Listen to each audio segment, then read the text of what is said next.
વાળો હું કોણ છું એની ભાન નથી। આ ઉપવાસ કરવા વાળો હું કોણ છું એની ભાન નથી। આ વ્રત કરવા વાળો હું કોણ છું એની ભાન નથી। તો તીરથ વ્રત ને ઉપવાસ કાંઈ કરીને દેવાના નથી। શું થયું તપ તીરથ કીધે, શું થયું ગંગજળ પાન પીધે, શું થયું ધરી જટા ભસ્મ લેપન કીધે, શું થયું ઘરે રહી દાન દીધે, શું થયું તિલક ને તુલસી ધૈરા થકી। આ બધું કરી લ્યો તોય શું થયું? તમને ખુદની તો ઓળખ છે નહીં, આ બધું કરનારો છે એની તો ઓળખ નથી। એટલે શું થયું તપ તીરથ કીધે, શું થયું ગંગજળ પાન પીધે, ગંગાજીનું પાણી પીધે શું થયું?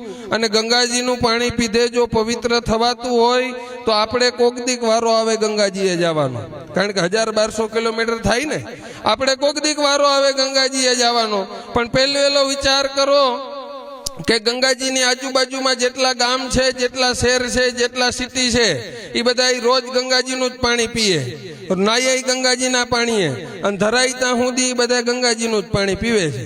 હવે ગંગાજીનું પાણી પીધે પવિત્ર થવાતું હોય તો આપણે કોક દીક વારો આવે બેનો, પણ આવડા રોજ પીવા વાળા બધા આપણી મોર પવિત્ર થઈ જાય કે ન થઈ જવા જોઈએ? રોજ પીવા વાળા આપણી મોર પવિત્ર થવા જોઈએ। રોજ પીવા વાળાના ધંધા કેવા છે? અહીં જેટલા પ્રવાસીઓ આવે ને કેમ લૂંટવા ને કેમ છેતરવા, એ સિવાય બીજો બિઝનેસ નથી। તો આપણે ત્યાં જઈને ટકા કરાવીએ ને પિતૃ પીવરાવીએ ને જીવ જમાડીએ ને પાણી પાઈએ ને હરાજ નાખીએ ને કર્મકાંડ કરીએ ને આ બધું આપણા મન સમજાવવાના પાપરા છે। હકીકત એવી છે કે મૈરા પાછળની વિધિને અને મરી ગયો હોય એને કાંઈ લેવા દેવા છે નહીં, આ હકીકત છે, પણ એ આપણને પતતી નથી।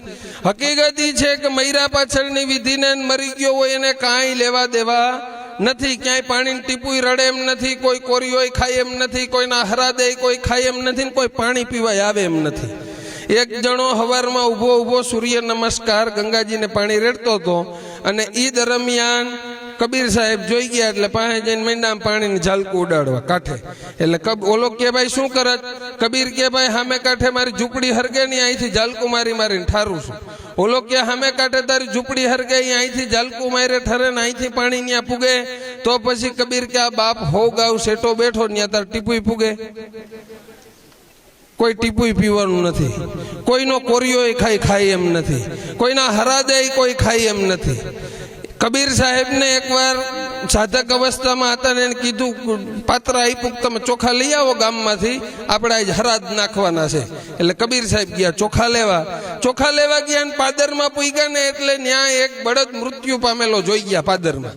એટલે બળદની પાસે જઈને બેસી ગયા અને વિચાર મગ્ન થઈ ગયા ને રોંઢો થઈ ગયો વિચારમાં ઓલામાં ચોખાની રાહ જોઈ, ઓલા કા હજી આવ્યો નહીં તો ગયો ક્યાં?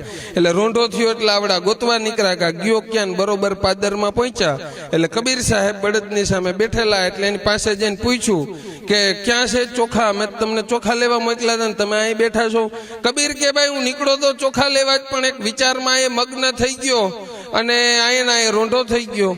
તો કે શું વિચાર? તો કે કબીર કે આ બળદ મૃત્યુ પામ્યો છે અને એની સામે હું બેઠો છું, આ ખડ ને બધું નાખીને કે થોડુંક આમાંથી ખાઈ લઈએ ને તો પછી હું ઊભો થઈને ચોખા લેવા વયો જાઉં, પણ એ કઈ ખાતો જ નથી। કે ઓલા કે તમારો મગજ છટકી ગયો છે હું? તો કે કાં? એ કે હવે મૃત્યુ પામી ગયો, એ હવે ખડ ન ખાય।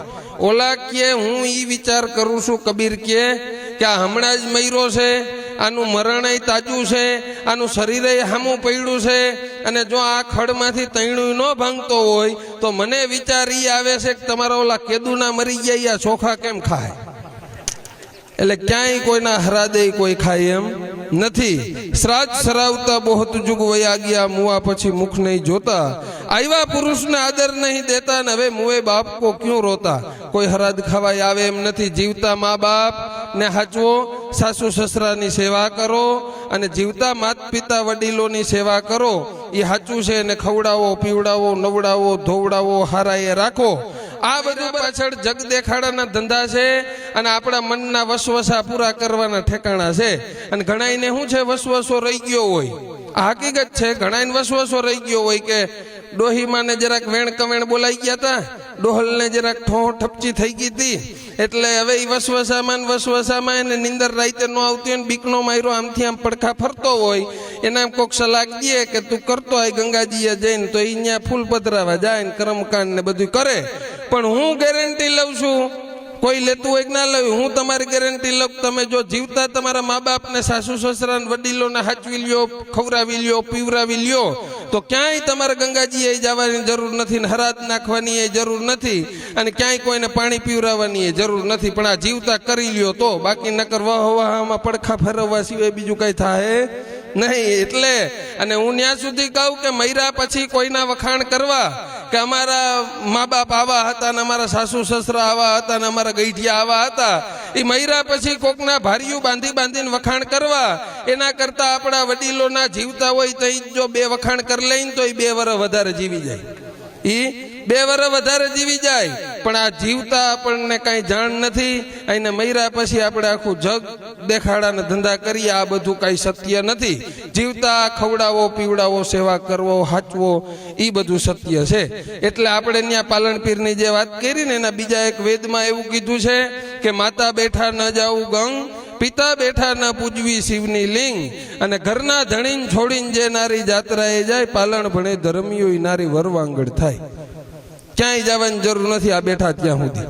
આપણા મહાપુરુષો આવું કહે છે આપણા. એટલે ક્યાંય દુનિયામાં સ્વર્ગ નથી અને ક્યાંય દુનિયામાં નરક નથી. સ્વર્ગના નામે નરકના નામે માત્ર આપણને છેતરા છે. અને હવે આપણે કેમ છેતરાઈ ગયા?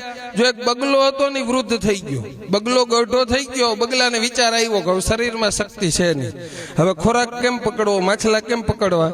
એટલે એને યુક્તિ કરી, એક સરોવરના કાંઠે ગયો, મંડો તન ધારે રોવા, મંડો રોવા. એટલે માછલા બધા આવ્યા પાણીની સપાટી પર. એ કે શું થયું ભાઈ? એટલે બગલો કે ભાઈ મેં સાંભળ્યું છે ઉપરા ઉપરી 3 દુકાળ પડવાના છે અને અમે તો ઠીક પાંખું છે ઉડીને બીજે જઈને બેસી જાશું, પણ તમારું શું થાય? એટલે માછલા ગભરાઈ ગયા, મીંડા રોવા. બગલો કે તમ તારે ચિંતા કરો માં, મેં એક યુક્તિ શોધી છે. અહીંથી 3 ગાવ છેટું એક મોટું સરોવર છે, અન્ય કદાચ 3-5 દુકાળ પડે ને તોય પાણી ખૂટે એમ નથી ને મારે તમને બધા ન્યા લઈ જવા. એટલે માછલા હરખાઈ ગયા, લોકો હું જાઉં. બગલો કે ભાઈ એમ કરીએ તો આપણો મેળ ન પડે, મારું શરીર વૃદ્ધ થઈ ગયું ને આટલા બધાનો ભાર હું ઝીલી શકું નહીં, અને તમને બધાને એક એક કરીને લઈ જાઓ. એક લેતો જાય ને આગો જઈને હર ભોજન કરતો જાય, એક લેતો જાય ને આગો જઈને હર ભોજન કરતો જાય. આ કાયમીની ખોરાકી ત્યાંથી ગોતી લીધી. એમ આચાર્યોએ, પંડિતોએ, કર્મકાંડીઓએ આ બધાએ જાણી લીધું કે જે જન્મે એને મરી જવાનું નિશ્ચિત છે, આમાં કોઈ ફેરફાર કરી શકે નહીં, આ પ્રકૃતિનો નિયમ છે. હવે આચાર્યોએ, પંડિતોએ, કર્મકાંડીઓએ જાણી લીધું. પછી ઓલો બગલો કેમ માછલાઓને સ્કીમ આપે કે તમને આ સરોવરમાંથી મારે ઓલા સરોવરમાં લઈ જવા છે, એમ આવડા મહિના પછી બધા આપણાને સ્કીમ દેવા કે અટાણે આ પૂજા કરાવો તો ઓલા ભવમાં તમારું આમ થાય. તમારો બાપ મરી ગયો હોય, તમારી માં મરી ગઈ હોય, એની વાંહે સરગની સીડી બાંધો, સરગ માળનો પાઠ કરો તો તમારા બાપને સરગ મળે. એક બાપુ મને ભેગા થયા, સરગ માળનું બાંધતા હતા. એટલે મને કે ભાઈ કે એમાં અમે જેમ દોરી ખેંચીને એમ વાઈટ અધર સડે કે, અને વાઈટ અધર સડી જાય ને એટલે અમે કહી દઈએ કે હવે જીવ સરગે વયો ગયો. પણ એ કે અમારા હાથમાં જ હોય, અધર સડાવો કે હેઠો ઉતારવો હોય. અને પણ અમને પૂરી ફી દઈએ હતી, અમે કોઈનો હેઠો થોડો ઉતારીએ, બધાને મા બાપને સરગે જ ન સડાવીએ. એટલે ક્યાંય સરગ કે નરક છે નહીં. હજી એક વાત કરી દઉં ઉપર, મુંબઈમાં માધાભાઈ